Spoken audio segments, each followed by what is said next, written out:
It's not a result anyone could have predicted. Sunday's presidential vote in El Salvador was too close to call, with both candidates claiming victory. Norman Quijano of the conservative Arena Party accused the election tribunal of corruption and said he was determined to defend his party's win.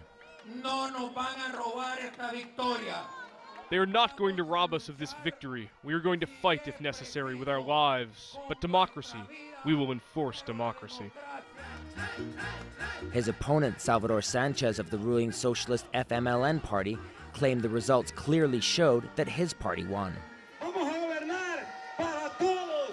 We are going to govern for all, those who voted for us and those who didn't. We are going to govern for all with honesty, fulfilling our promises.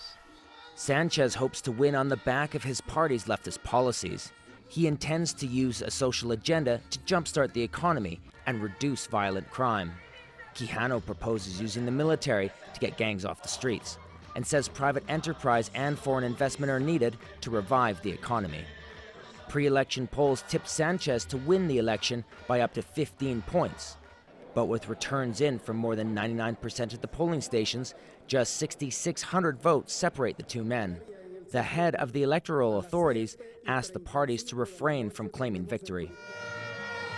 Earlier in the day, party supporters were out in strength outside voting stations. Inside, election observers watched as Salvadorians voted.